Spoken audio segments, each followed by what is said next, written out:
Tidak ada rasa khawatir pada diri Nurma, karena yang memandikan gadis adalah suaminya sendiri yang bisa disebut sebagai paman gadis juga. Masa depan seorang bocah yang masih berusia 7 tahun hancur. Padahal masa depan dan perjalanan hidup bocah yang baru duduk di kelas 1 SD ini masihlah panjang. Sebut saja bocah tak berdosa ini bernama Gadis. Sosok tak berhati yang tega menjadi penghancur masa depan Gadis tak lain adalah pamannya sendiri. Sebut saja Rudi. Rudi baru 4 bulan menikahi bibi Gadis. Bulan madu rupanya tak menghalangi lelaki bejat ini untuk melakukan perbuatan amoral kepada keponakan istrinya.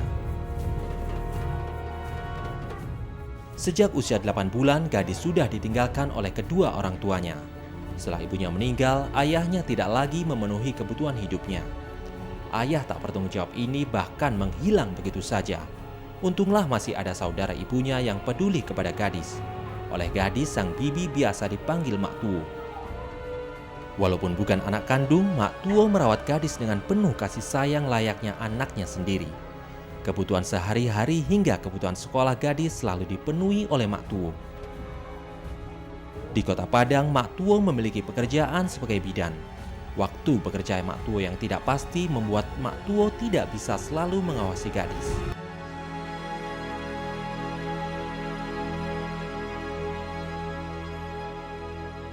Agar pekerjaannya tidak terbengkalai dan Gadis ada yang mengawasi, Mak Tuo kadang-kadang menitipkan Gadis ke rumah adiknya yang berada di sebelah rumah.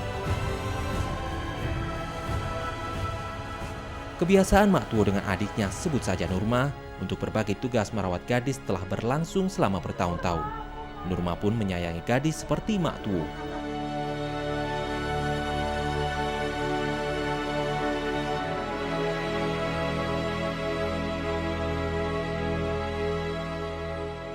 Masalah muncul setelah Nurma menikah dengan pujaan hatinya, sebut saja Rudi.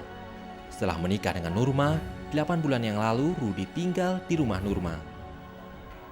Sebagai seorang ibu rumah tangga, Nurma kerap disibukkan dengan berbagai urusan rumah.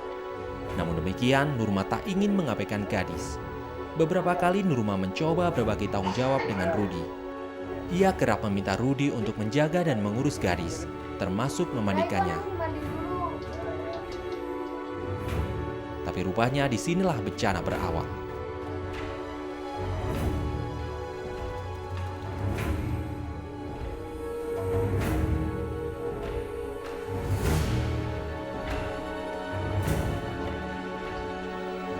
Tidak ada rasa khawatir pada diri Nurma, karena yang memandikan Gadis adalah suaminya sendiri yang bisa disebut sebagai paman Gadis juga. Ternyata perkiraan Nurma salah. Kepercayaan yang diberikan Nurma kepada Rudi malah disalahgunakan. Menikah tidak membuat pikiran Rudi bersih. Buktinya saat memandikan Gadis, Rudi malah berbuat cabul.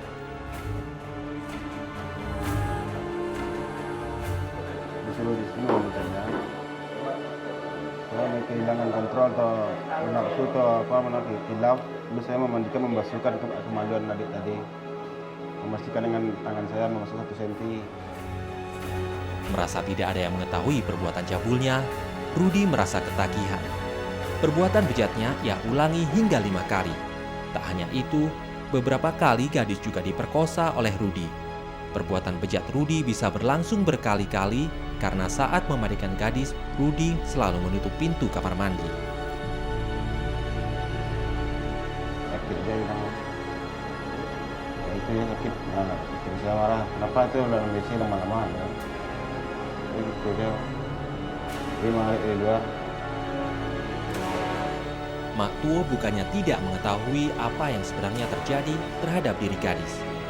Sebagai orang yang sehari-hari merawat Gadis, Mak Tuo bisa mengendus perbuatan bejat yang telah dilakukan Rudi terhadap Gadis. Tapi Mak Tuo bagaikan memakan buah si malakama, karena yang melakukannya adalah adik iparnya sendiri. Jika dilaporkan kepada polisi, maka ia akan menyakiti hati adiknya. Tapi jika ia mendiamkan permasalahan ini, maka sama saja Mak Tuo menghancurkan masa depan Gadis.